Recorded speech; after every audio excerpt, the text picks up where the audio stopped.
Steve,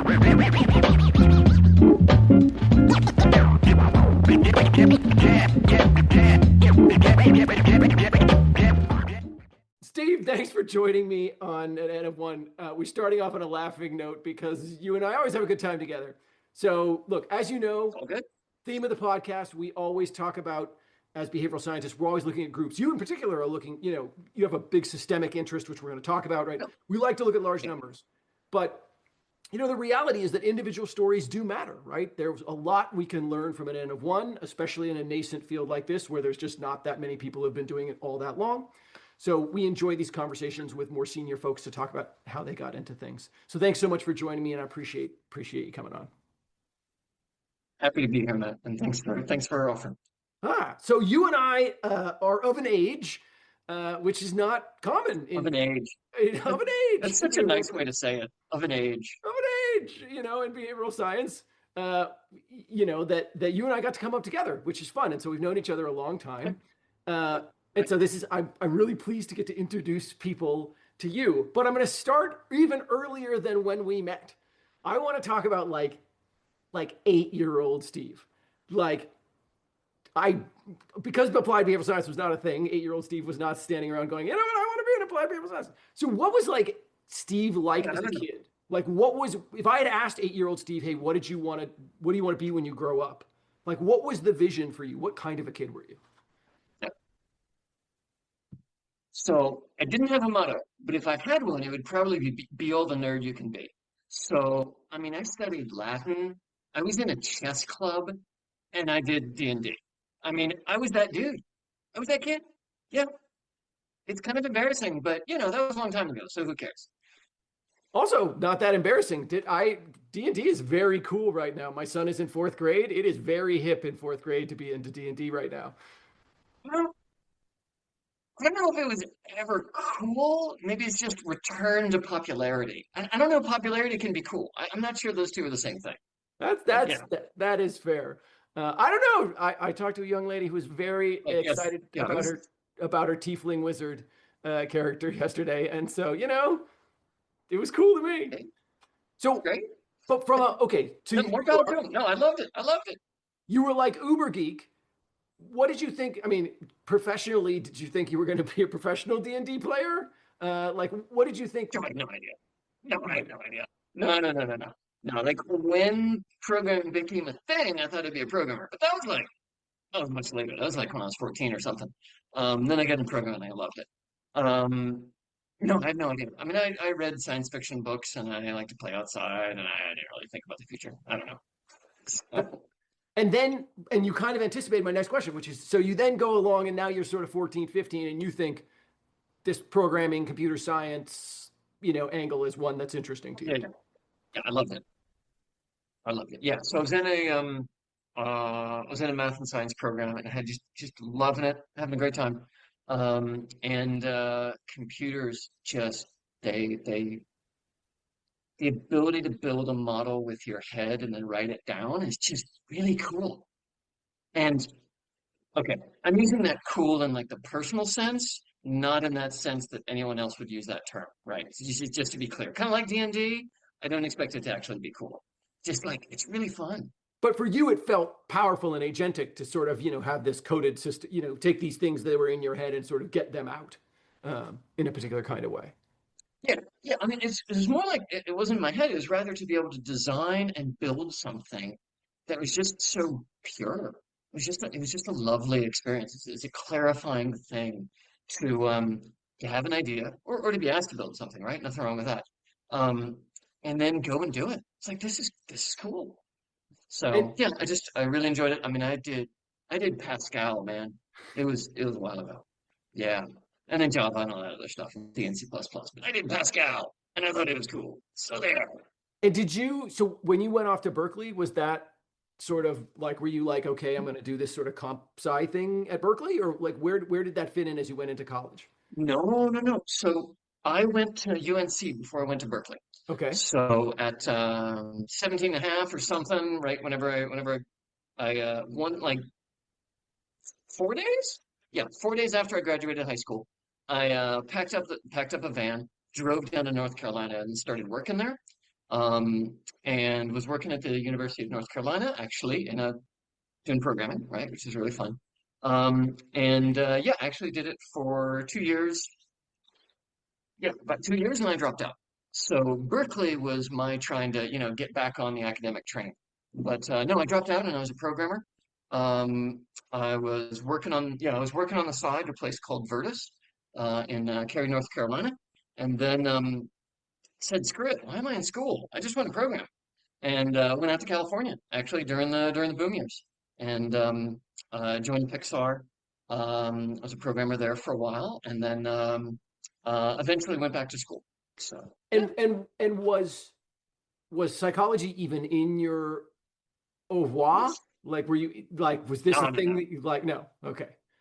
no. I'm I a had no idea. No, I'm a programmer and I'm gonna no. be So a like you said, programmer. hey, like the end of one, like maybe these stories will be useful. Like I don't think my story has been useful to anybody, and I'm betting this ain't gonna change anything. So just a weird path.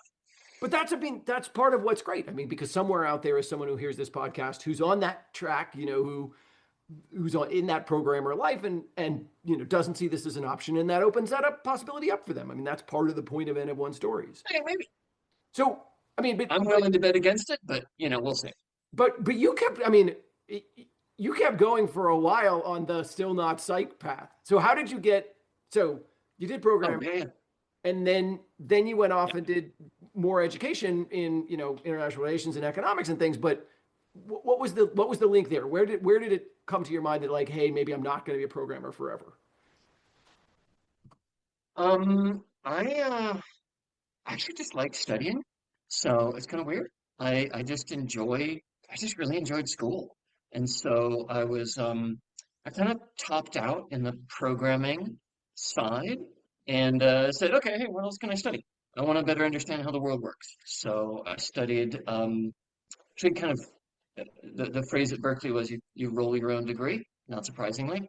And yeah, so I put together this like interdisciplinary studies. I took some on like Indonesian politics and some on like the global financial crisis and all that stuff, whatever. Eventually they kicked me out and said, "All right, here, have your degree. Just leave." Um, so yeah, it was actually just I just enjoyed. I wanted to study politics, not like as a politician, but like understand how the world works. And then I wanted to study economics. So I left I left Berkeley. Then I went down to South Africa and I worked on digital divide. So I took that like international, like more like political economy is what I studied. Worked on the digital divide in South Africa for 2 years. Like this is awesome, but heck, everything we're doing is overwhelmed by economics, by just fundamental South Africa's screwed. What do you do? So I said, hey, I should go study economics. I looked at programs, learned that economics PhDs are just they're really really boring, right? They're terrible. So sorry, I have friends who are PhD economists. They love it, and they're wonderful people. I'm just not them. Like the actual psych came in so much later. I mean, it's just a mess. I mean, so I keep going. I can eventually find the psych if you want. No, no, but let's stay in this place for a second because I think you said something really interesting, which I think a lot of you've had um, a for-profit but with a social bent career in many ways, Mhm. right? Yep. Which I think is a lovely. I mean, I do Yeah, yeah, think very that much. for a lot of I think a lot of academic behavioral scientists sort of look at the people on the for-profit side and think it's rather mercenary. You can do a little bit of a different revelation, which is like being on the for-profit side gives me enhanced power on the service side because so much of this is determined by the sort of microeconomics of the global of a local system, right? Like my poverty and not my will consents tends to just trump everything else, right?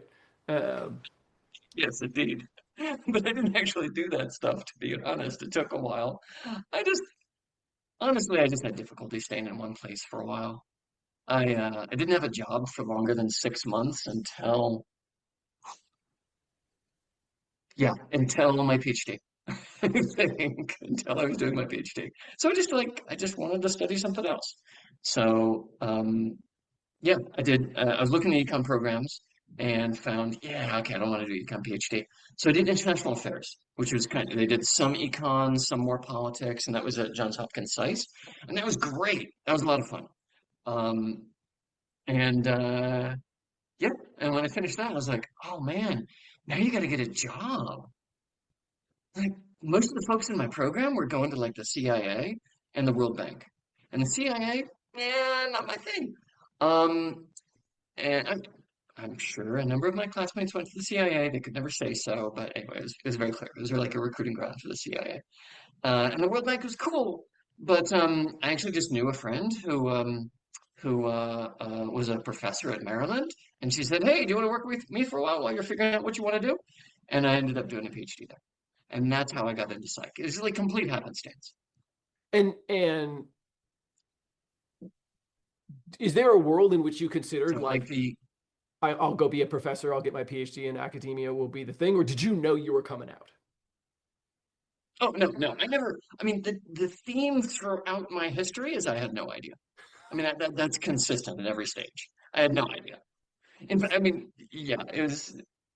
I actually did think I was going to be a professor, and because I just really enjoy studying, and sort of enjoy teaching, and sometimes the student enjoys, and sometimes the student enjoys, right? So no, I was doing my PhD. That was really cool, but I paid my way through college all the way. I was like, shit, I gotta pay my bills. So uh, I had a company doing micro-targeting with an old friend of mine. Micro-targeting is this political technique where you identify potential voters and such. And so I'd started that company while I was doing my PhD, and we were helping out on some elections, and we were helping out with nonprofits, et cetera, doing their targeting. And then, like the election cycle ended, and for some reason, people didn't want to hire micro-targeters anymore. That's weird. So I was like, shit, how am I gonna get some money?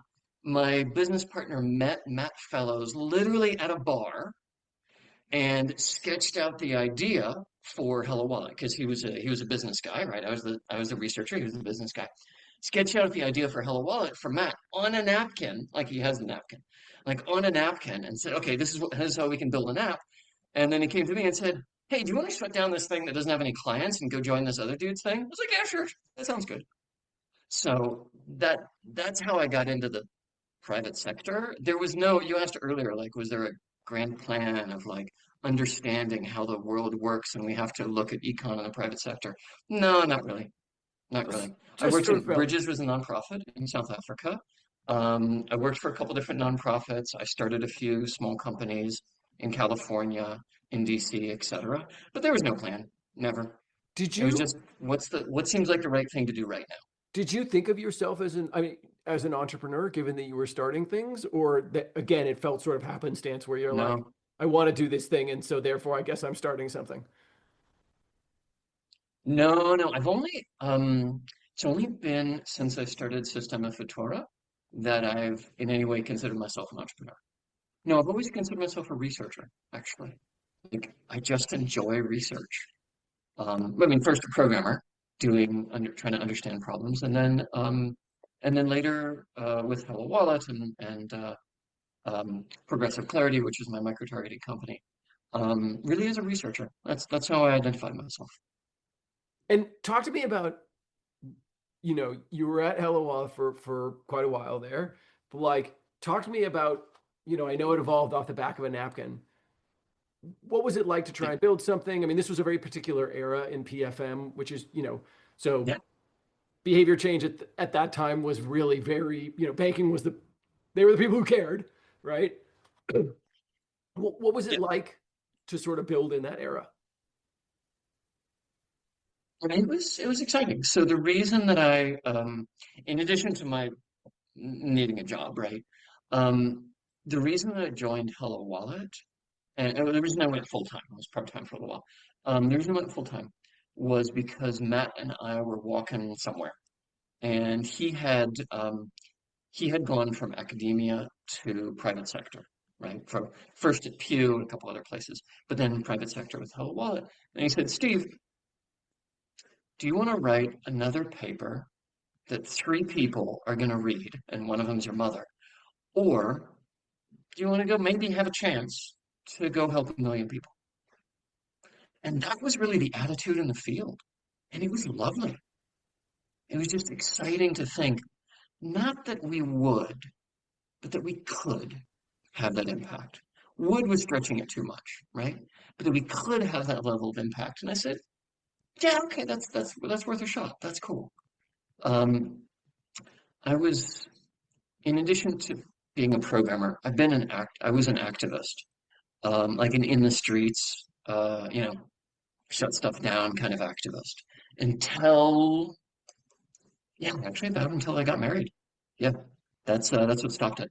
And so I always had this vision of social impact. And Matt just offered it on a platter and said, can't guarantee you nothing, but do you want to go help 1 million people?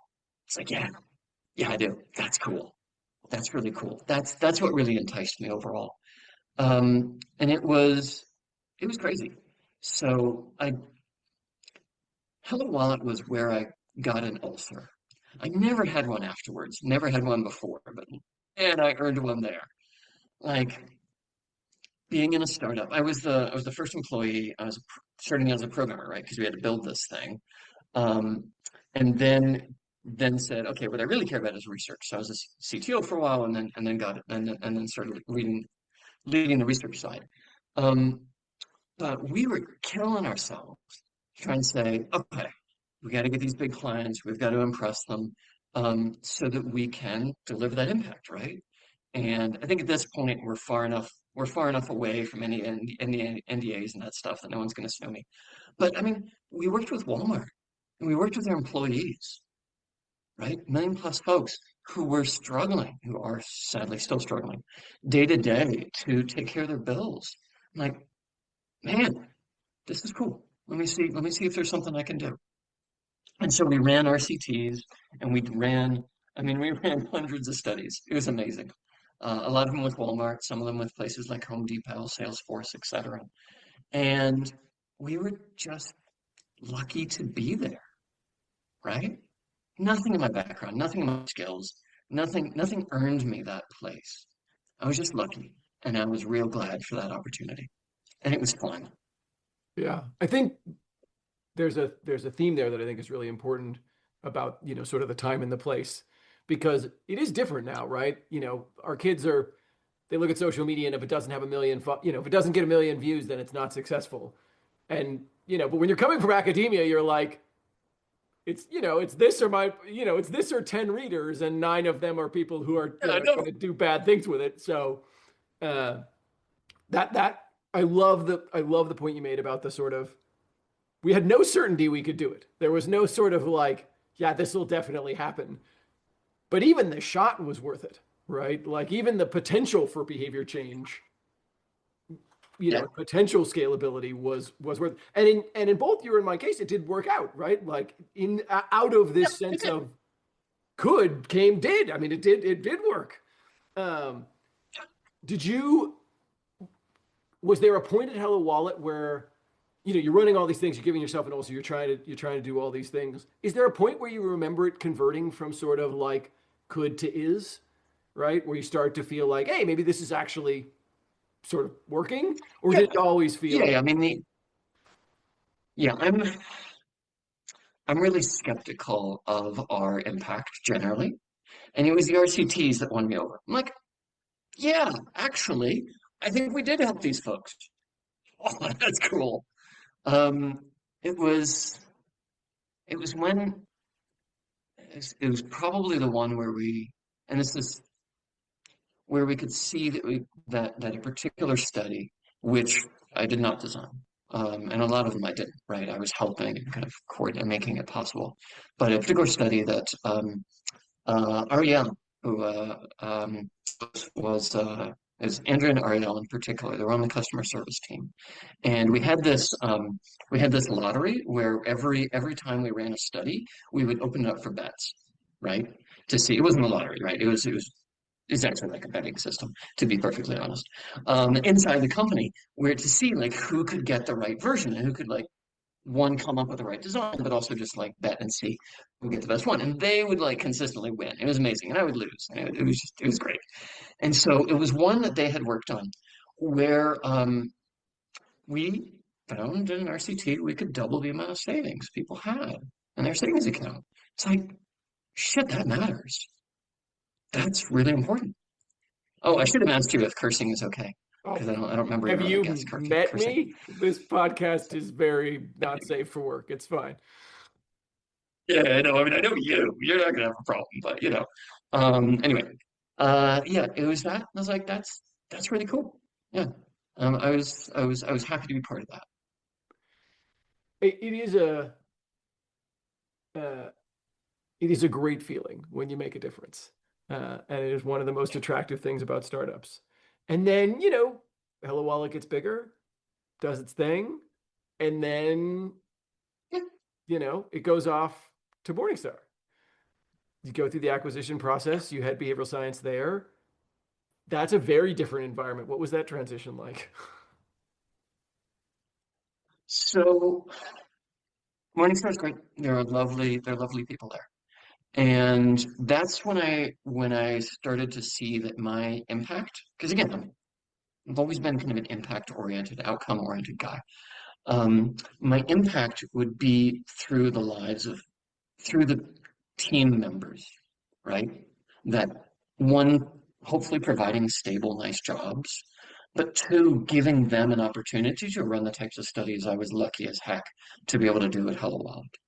And so, to be frank, as the time went on, the subject matter was less and less interesting for me.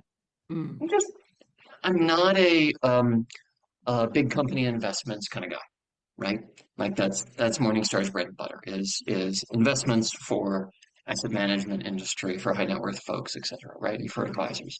And they're great at it. And there's nothing wrong with that. But that was less and less interesting for me over time. The cool part was building a team that got to have a wonderful job and run studies and do research and do this cool stuff. And that was fun. That was really great. And so that was a tremendous transition for me. But yeah, hopefully I didn't screw it up too much. Well, I mean, So, certainly the team dynamic. I mean, the diaspora of people that have been on your team at one time or another and gone on to do other cool things is great. It's clearly we can see that impact. What was it like for you personally, right? This is your first sort of like, I mean, Morningstar is a very large company. It's a very, they're lovely people, but it yeah, is a corporate, it's a big financial institution. yeah. What was that like for you interpersonally to sort of go through that change as a person? Yeah. So I think no, I don't think. I know you're just much better at it than I am. To be frank, you're just much more organizational guy.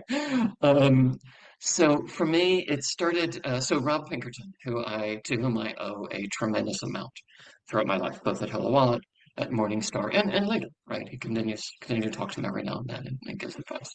He's just a great guy. And so he brought me over to Morningstar and provided basically a safe space to work in first. Said, okay, you got a budget, hire your team, go do cool stuff. I was like, cool, great. And then bit by bit, he said, hey, you might want to explore this avenue. And so we looked at product work and we looked, so he was the CMO of marketing at Morningstar. Um, the CMO, right? The chief marketing officer at Morningstar. And so bit by bit, he said, hey, you want to do other stuff? Cool, go do other stuff. I can't fund it, right? This is as much as I can fund, but do you want to go find other people? Awesome. And that's what we did. So he was kind of cheerleading in the background, and we built some over time, got to know folks on the product side, got to know folks on the workplace or retirement side, and built a team of serving lots of different groups. Um, and so I started to think about organizational dynamics from a behavioral science perspective as well, right? That well-meaning, wonderful people trying to do good work and sometimes getting stuck. Myself very much included in the getting stuck part. And so I started to think about the organizational dynamics of how you build a team and how you can create an environment where people can do cool research, right? and they're not always making compromises about the type of work they want to do. As I looked around at other behavioral science teams, it seemed like that was rife, that the jobs were just go sell this stuff. And okay, and a lot of the people in those jobs didn't want to do that, but they didn't have any other option.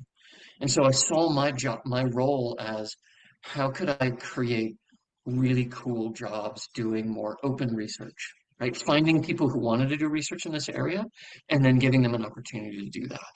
And that was satisfying. I was glad to be able to do that for a while. Before we move on to talking about Busara, I want to go back a little bit because you're also, it's in this HelloWallet Morningstar era that you write a book, which has been quite influential.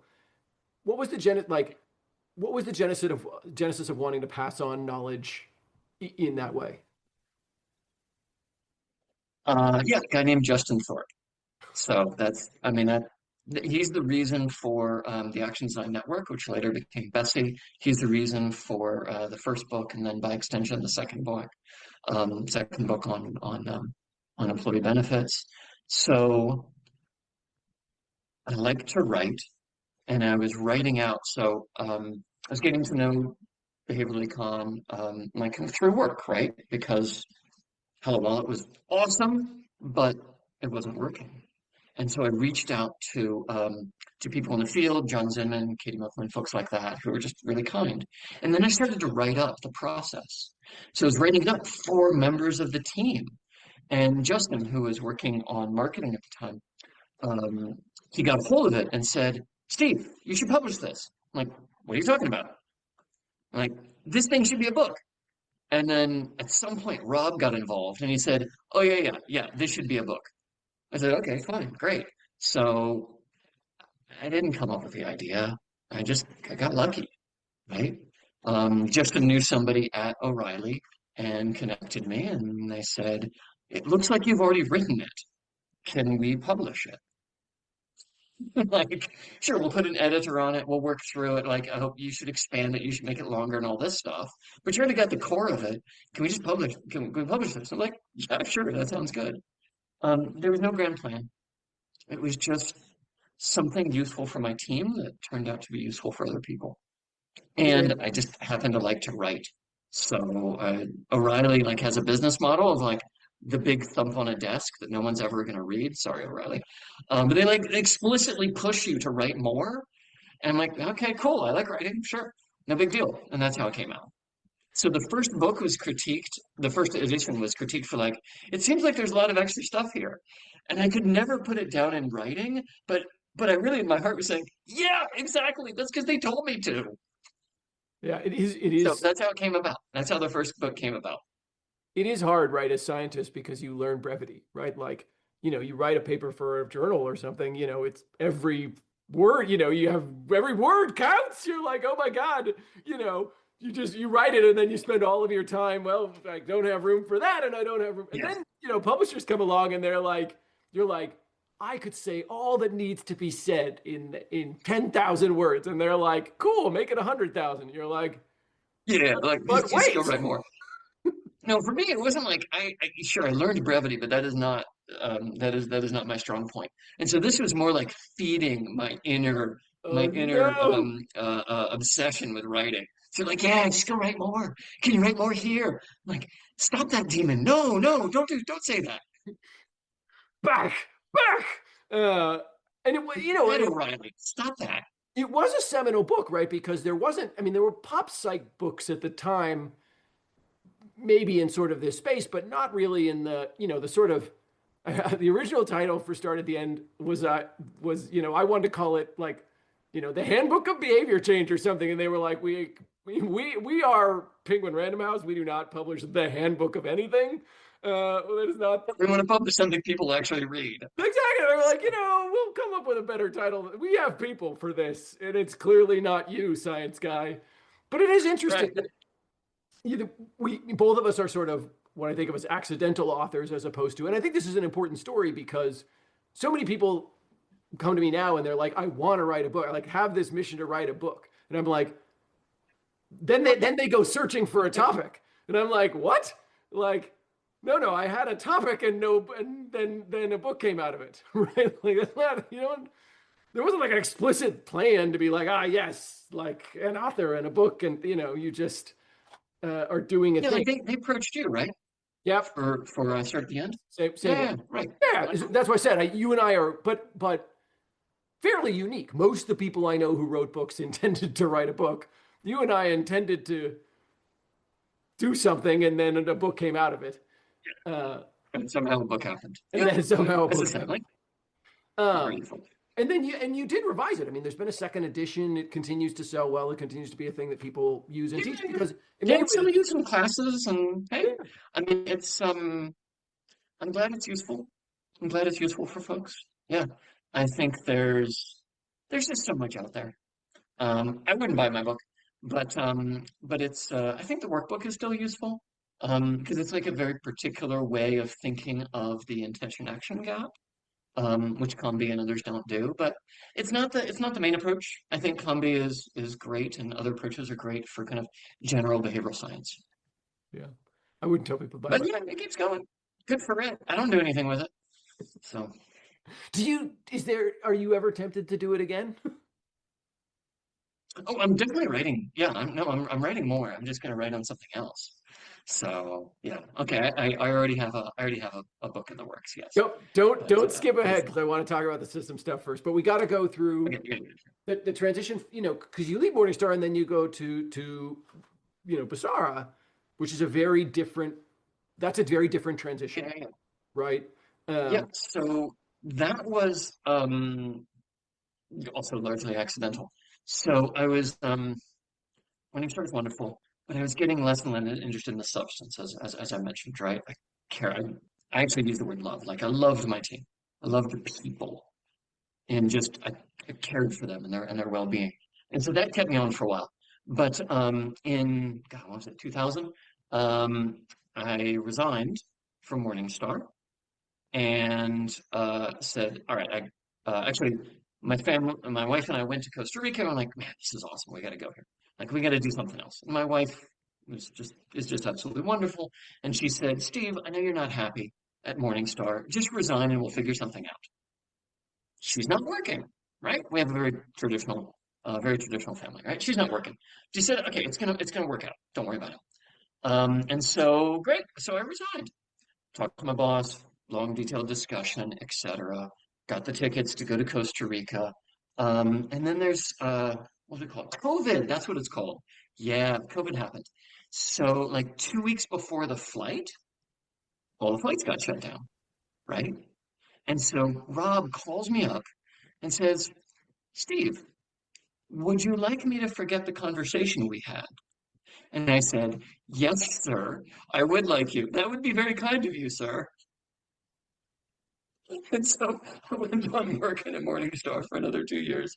And so I moved down to, right, we tried some other things with Morningstar, which were great, right? We did a lot of, we did some racial justice work. We did some kind of wealth gap inequality work, which is very satisfying, which is very, very, very cool. Um, but it's not the core of Morningstar. There's nothing wrong with that, right? It was a side thing. And so decided to move to Costa Rica with my wife's support and our bank account crying. And then I just called up and said, "Okay, who's gonna give me a job remotely?" Um, and I happen to know Channing and I knew James and so for a while because my wife was from Kenya and we'd gone and visited them a number of times. And I said, "I don't know, let me try these guys." And they said, "Yeah, sure. You want to work? Okay, sure. You can work in Costa Rica, no big deal." That was it, right? Again, no great plan, no great thinking, just I wanted to serve in a different way mhm. than Morningstar, right? I wanted to get back to social impact. And HelloWallet was social impact. Morningstar is in its own way, but it just wasn't the way that sang to me. And so Busara offered the opportunity, Busara offered the opportunity to get out of the finance box and to kind of see how other people were using behavioral science. I felt that I'd just gotten a little too narrow um, in my research and my work. And Busara was doing stuff in health and doing stuff in financial inclusion in a very different way, and doing stuff on violence, on domestic violence, and on sanitation. I'm like, that's cool. So I was really lucky to have that opportunity. And Channing and James put up with me, so that was great. Later, Channing, he was CEO by the time that by the time that I joined full time. Yeah, and so that was it. And Yes. Busara was a lot of fun. Yeah, it was wonderful to see, especially because at that point I really saw myself as a behavioral scientist.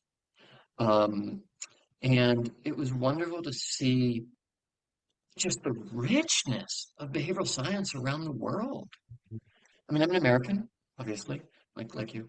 And we kind of got caught in a box in the US of a very particular type of applied behavioral science. And, it was finance and healthcare, right? Those are the two biggies, right? And a few other areas, right? But those are the two biggies. And there's a lot of like moving product and digital stuff. And man, when you're working in a rural village, you're working where there isn't even a village, and you're thinking like, how do I run an RCT to change behavior? Well, one of the first things you do is you realize you probably shouldn't. You instead should go talk to folks and see what's actually going on in their lives, because their lives are so completely different than your own that you can't walk in and say, hey, I got this solution. And so Busara was really humbling, and I loved it. It's like, dang, there's a lot to learn from out there of how other folks are using behavioral science. Just I'm much more excited by behavioral science outside of the US than I'm in the US right now. Yeah. I And mean, that's because of Busara. And it was lovely. It and you have was a been a lovely experience. great advocate for behavioral science around the world, doing, the team tracking surveys and starting to try and gather, when we think about BeSci citizenship, I think often people think about citizenship in the sort of Busara sense of the like, serving the public good sort of version of that. But there's also the internal to the community. I mean, you've been uh, quietly, right? I don't think that you tend to sort of stand up and be like, I'm the leader of this community, but you have done a lot through Action Design Network Heck no. and through Bizarre Heck and other no. things to sort of popularize this notion of a much larger and broader sense of behavioral sciences. I want to go back for a second because you said something I thought was really interesting, which is, Yeah. hey, by the time I joined Busara, I really did think of myself as a behavioral scientist. Do you remember when you started really feeling like applied behavioral, that all of this stuff was culminating in an actual field called applied behavioral science, as opposed to just Yeah, yeah. a bunch of us running around Yeah, using science? yeah, it was HelloWallet and the Action Design Network, definitely. So which later became Bescy. Which I've now learned that people sometimes pronounce the same way as BeSci. And Matt, I'm sorry for that. I didn't realize we had an overlap. Well, I So mean, yeah. there are Anyway, the number of um, companies that have chosen to spell BSci in different, the the same term but in different spellings. I know. Anyway, we intentionally picked the name of a cow to be different. Bessie the cow. I Anyway, know, and it's fine. a big Okay, so pink cow. to It's a memorable. It's not even in. I know it's a big pink cow with wings. Yeah, it's not. Okay, It's anyway, not even so Tony back Big to your about a white actual elephant. question. It's Yeah, back to your actual question. Um, yeah, it was in Hello Wallet, and um it was through what's now Bessie. Um and that was just I mean, that was just a bold-faced attempt to learn from other people and steal their ideas. I mean, perfectly honest. And I think it was for all of us. I'm like, dang, this stuff is exciting. I don't know what I'm doing. Let me go invite other people to explain what they're doing, and they'll think that I'm doing them a favor. It was great, right? I mean, it was just an opportunity to invite people like Mike Norton, who I wanted to learn from, and Katie and John and others. And they came and spoke, and I was like, thank you. This is cool. And then over time, like I was like, okay, I've got a pretty good sense of this. And it wasn't in writing the first book. It was when people actually started to read it and like call me that. I was like, okay, cool. That's fine. I was like, okay, yeah, I guess I'm a behavioral scientist now. Like this is something that I want to support and I want to help grow. Um, it's it's a humane way of trying to understand the world and other people. And I find that it was very helpful for me. And yeah, I was like, okay, this is something I want to be associated with. And I want to talk about that So because sometime around then. Yeah. I want to talk about that because I mean I think it does when we talk about sistemaFutura, like Mhm. I do you do have a very particular humanistic view of behavioral science, right? I mean, I think you very much see it as a humanizing part of things, which, I know it relates to your faith and your family and other things for you, It right? does. It's all together for you. When did you start? I mean, you've always had somewhat of a systemic bent, but when did you start being more explicit about like, hey, I'm really interested in this sort of complex systems version of behavioral science, which is in many ways Yeah. I've gone much, my career has taken me into the sort of like process oriented, how do you actually get like this behavior change in this moment to happen in Yeah. a like testable way, right? And you've had a much broader lens. It's always infused your work, but is there a part where it starts to feel more uh, in focus for you as the thing that you want to do as your next chapter? Like, how does that come about? Yeah. Luck primarily. So when I uh was it the first time? No, second time I dropped out. I got involved with yeah, I did well as a programmer, and then I got involved in well different types of modeling, object-oriented programming. That later, when I was in my graduate program, um, uh, Catherine Dibble, the person who said, "Hey, why don't you work for me for a while?" After my degree at Johns Hopkins, um, she was one of the early agent-based modelers, and she got me into it. So I was fortunate to be in kind of the early heyday of agent-based modeling. It afterwards crashed, and for very good reason. But there was this tremendous excitement in the field about the ability to simulate societies. And so I got to know people who were later to become the leading folks in the field. I was absolutely not. But I got to know those folks and got to learn from them. And so for various reasons, I got away from that. And yeah, went back to school and got into behavioral science and all that stuff. But when I was at Busara, it's like a lot of a lot of us, myself, Channing, leaders of IDs 42 at the time, a variety of other folks in the field, we had lots of conversations about where the field was and where it was going. And a lot of us were just like, man, it's just not exciting anymore. Hmm. We've kind of found a way to do something, and it's cool and it's effective, it's cost effective, but it is small. And the critiques about small nudges, they're right. So what are we going to do? And for me, I had this prior experience being a computational scientist, right? That's what we did in at the University of Maryland, right? And said, huh, there's this thing I wanna see. I wanna like explore and see how it might come together. Um, and so Channing, myself, Emiliano, and a few others at Busara kind of got together and like said, okay, let's try this out. There's this project that nobody wants for various reasons. And we took on this project and we pitched them. So it was already a project that was won. That was the key part. We didn't have to ever like convince anybody to do this strange new behavioral science systems thing. It was one that was already won, and the group that had won it couldn't do it. So they passed it on to art. They were looking around within Busara to do it. They said, "Hey, I got an idea. Let's see if we can do this system stuff there." And it was a project with Propel, sorry, Palladium, which is running the Propel project, and they were willing to give it a shot.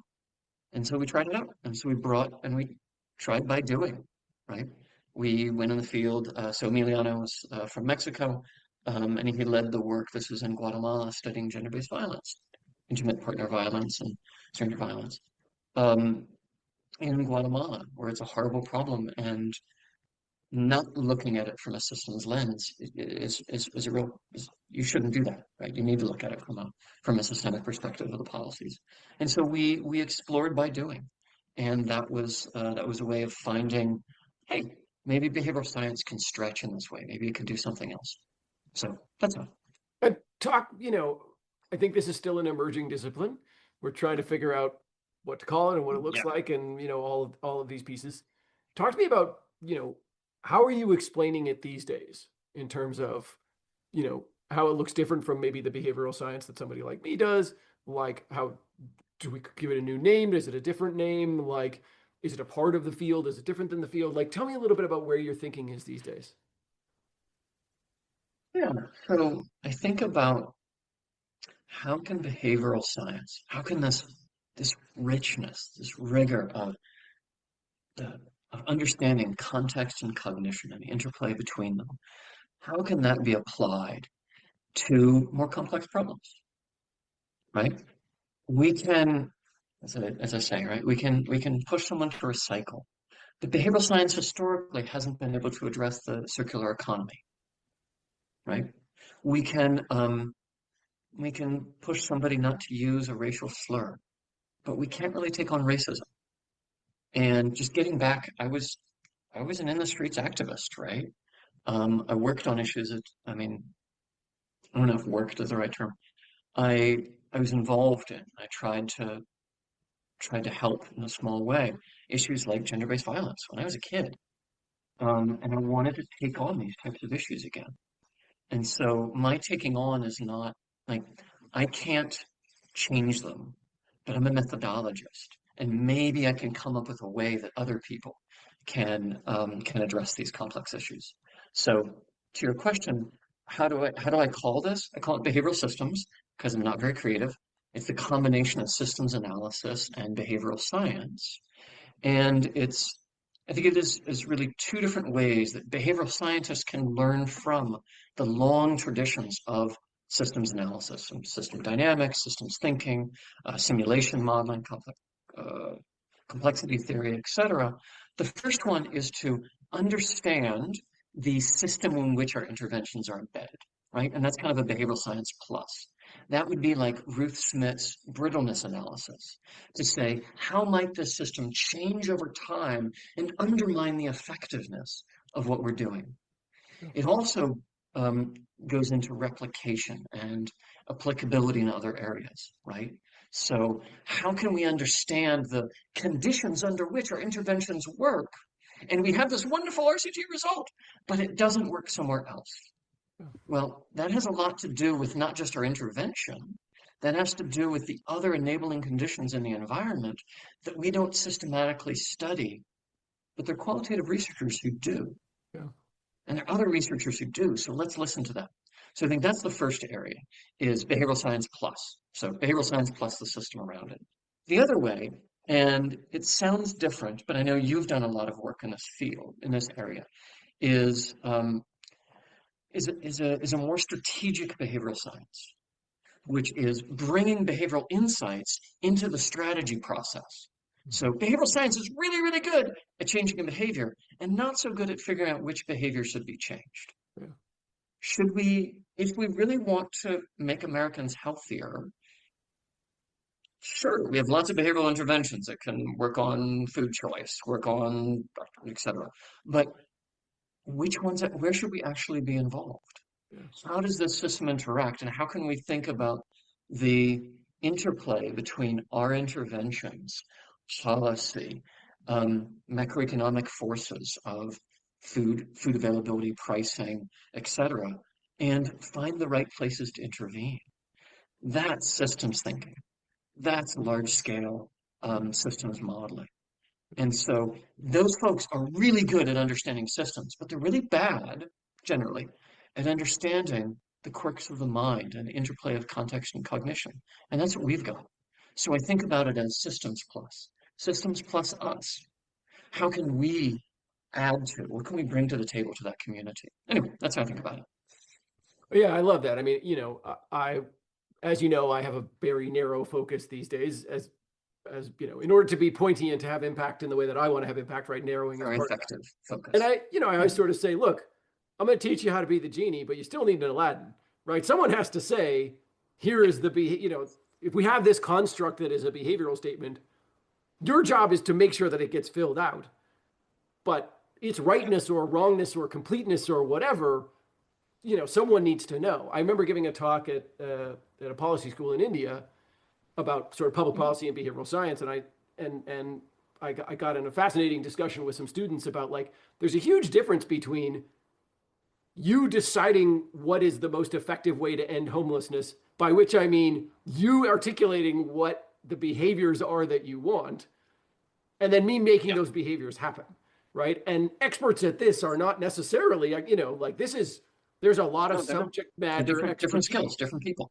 different skills, different people, Yep. different traditions of study, different. I mean, even the math is different, right? To Yes. try and figure out Yes. these, what are the behaviors of interest. It was wonderful to work at Clover, right? Because it was my first time working with actuaries, right? Who just have this lovely model of they're like, Yeah. no, dude, getting somebody to like work out twice a week trumps getting them to get a vaccine. And I like have a bunch of math to show you how like if you can make this thing happen, it's like bends the model more than this thing happens, which is like such a different form of, if you've taken standard behavioral science related statistics, that is not, we're not doing that, right? Like, that is not what our math is meant to do, right? Our math is meant to prove whether a thing is happening or not happening in a regularized way. Isolate and identify an effect. Yes. That's right. This is our, and our math is, and that is super complicated math, as the replication crisis has shown us. Like, you could spend your whole career on just that math and be totally wrong about it a lot without adding any of this other math. So I love that you're heading in this, this behavioral systems, behavioral strategy piece, because, for every genie that I train, we need Aladdin's, right? And we need somebody willing to, and in businesses, a lot of the time, people just really struggle with this, right? They show up and they're like, I don't know, I want people to be engaged. And you're like, what does that mean? And they're like, I don't know, man, engagement. Come on, engagement. Well, no. in the case, remember that we are not the subject matter experts. Right. That we cannot take their place, but rather, what can behavioral science bring? As it turns out, there's a version of systems thinking and a version of simulation modeling that is very, very natural for behavioral scientists, that helps inject behavior and the quirks of the mind into that type of strategic analysis. But you always need the business expert. You always need the healthcare expert, right? And so we, like in many other environments, we come with a process to help them fill their expertise, right? To fill that with their expertise. That's the play. It's not that we have to be something completely different. It's a normal extension of behavioral scientists' methodological bent, right?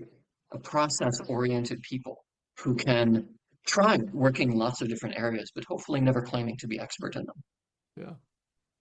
Yeah, I mean, I think there's tons of opportunity here, and I'm so glad that you're taking it on because, again, you can get the genie part totally right, but if the wishes are wrong, it kind of doesn't matter, right? Like if this part doesn't evolve correctly, then you're a really precise rifle at the wrong target. Yeah. I know it's not popular. It's not how most people are driven, but for me, it's part of my faith as well. Of course. This is how can we serve the greater glory? How can we get ourselves a bit out of the way and say, okay, I have a small bit to offer. What can I offer? How can I do something that shows off his glory? Right? That's what it's about for me. I know it's not for other people, but yeah, that's why I'm here. Sure, but you and I have had a long and fruitful friendship. I am, as you know, not spiritual or religious in any way, but indeed. But you can be united in service. I mean, service is one of those lovely, wonderful things. Why you serve can be totally different, but that you serve can be absolutely the same. Exactly. Right. Exactly.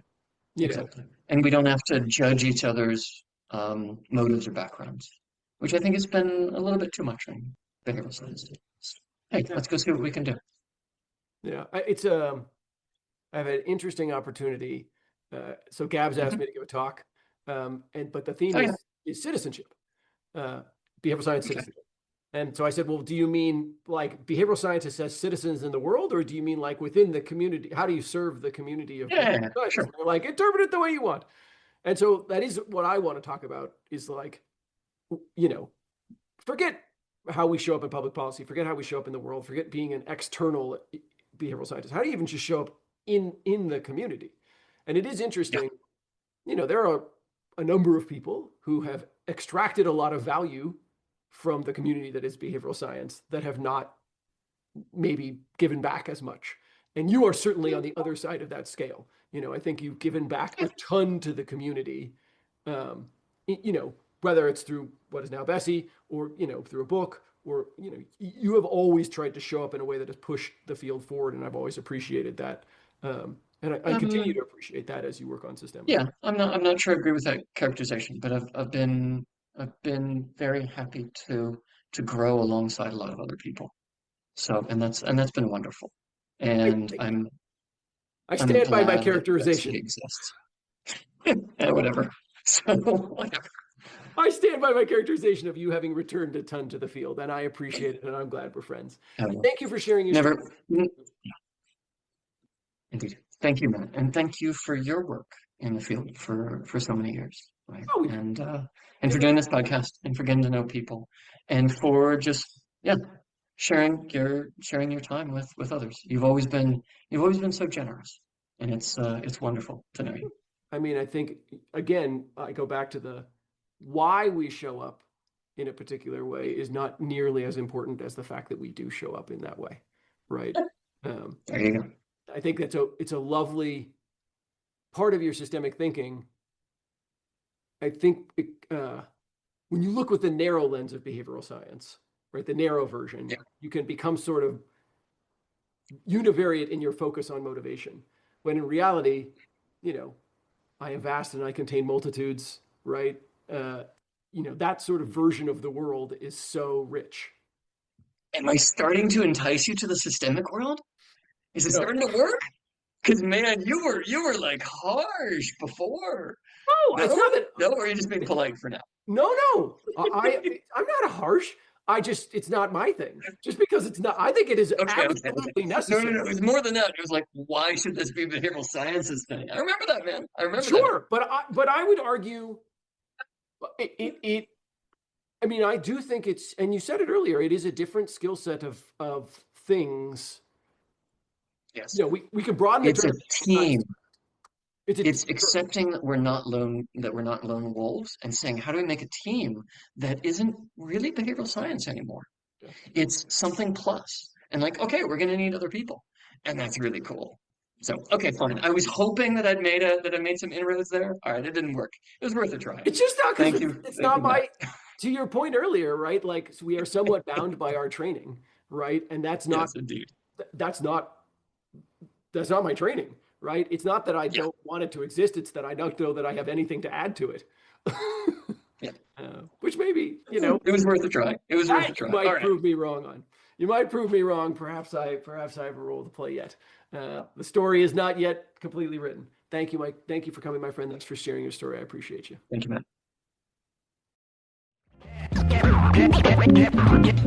Matt.